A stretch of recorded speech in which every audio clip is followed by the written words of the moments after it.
عرض یہ کر رہا ہوں کہ گداگری، بھیک منگائی، دریوزہ گری یہ بہت بڑی ذلت ہے، فرد کے لیے بھی ذلت ہے، قوم کے لیے بھی ذلت ہے، اور ملک کے لیے بھی ذلت ہے، اس لیے اس سے دور رہنا چاہیے۔ میں نے عرض کیا کہ اسلام عزت و رفعت کا مذہب ہے، تو ہمارے قرآن کریم میں تعلیم دی گئی ہے باعزت زندگی گزارنے کی، اور باعزت زندگی کیسے گزاریں گے؟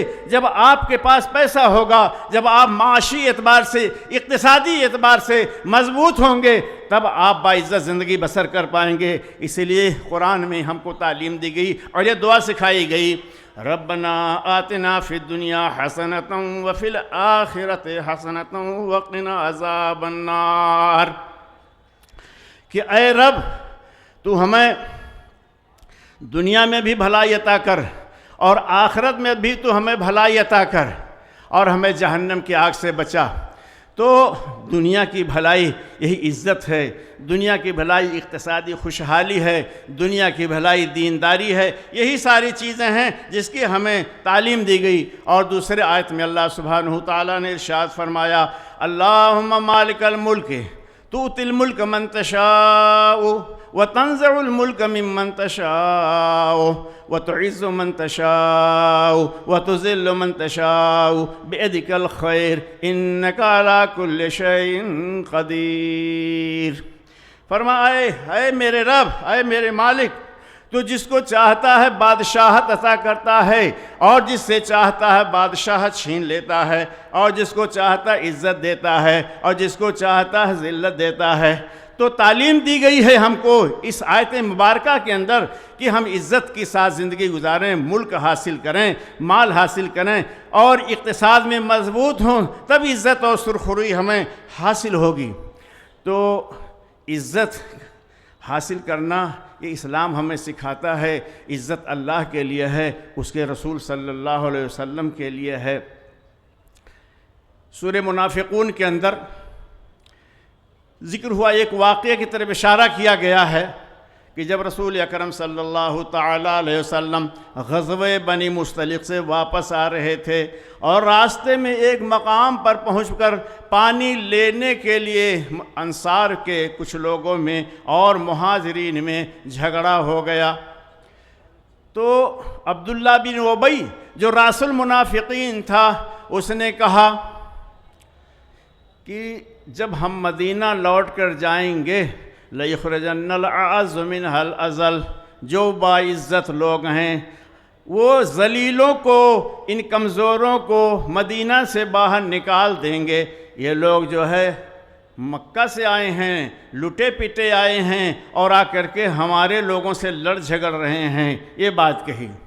تو اللہ سبحانہ تعالیٰ نے فرمایا، ان العزت للہ ولرسولہ وللمؤمنین، کہ عزت تو اللہ کے لیے ہے، رسول کے لیے ہے، مومنوں کے لیے ہے، ولکن المنافقین لا یعلمون، لیکن یہ منافق لوگ اس چیز کو نہیں جانتے ہیں۔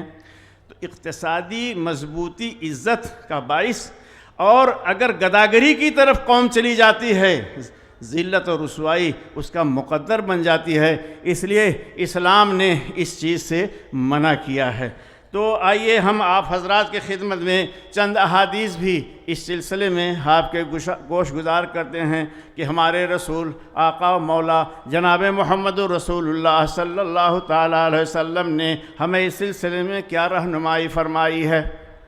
حضرت رفاعہ بن رافع جو رسول اللہ صلی اللہ علیہ وسلم کے ایک صحابی ہیں، وہ روایت کرتے ہیں کہ ایک صاحب نے رسول اکرم صلی اللہ تعالیٰ علیہ وسلم سے سوال کیا، ای العمل اطیب، کہ سب سے پاکیزہ اور سب سے بہتر کمائی اور سب سے بہتر کام کون سا ہے؟ تو آپ نے ارشاد فرمایا، عمل الرجل بیدہ، آدمی کا اپنے ہاتھ سے محنت و مشقت کر کے کمانا۔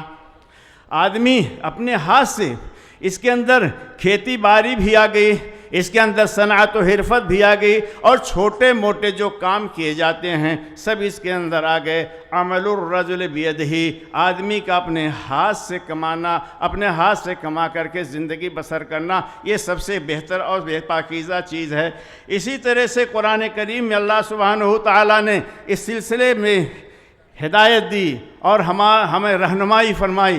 سورہ جمعہ کے اندر فرمایا یا ایھا الذین آمنوا اذا نودی للصلاۃ من یوم الجمعۃ فاسعوا الی ذکر اللہ وذروا البیع، اے ایمان والو، جمعہ کے دن جب تمہیں ندا دی جائے، اذان ہو جائے تو دوڑتے ہوئے چلے آؤ مسجد کی طرف، نماز کے لیے چلے آؤ۔ وذروا البیع، اور بیع کو چھوڑ دو، خرید و فروخت کو چھوڑ دو۔ ذالکم خیر لکم ان کنتم تعلمون، یہ تمہارے لیے بہتر ہے اگر تم جانتے ہو۔ اور فَإِذَا قُضِيَتِ الصَّلَاةُ فَانتَشِرُوا فِي الْأَرْضِ وَابْتَغُوا مِن فَضْلِ اللَّهِ، اور جب نماز پوری ہو جائے، پڑھ لی جائے تو زمین میں پھیل جاؤ، اللہ کا رزق تلاش کرو۔ یہ تعلیم ہمیں قرآن دے رہا ہے، یہ تعلیم ہمیں ہمارے رسول جناب محمد رسول اللہ صلی اللہ تعالی علیہ وسلم دے رہے ہیں۔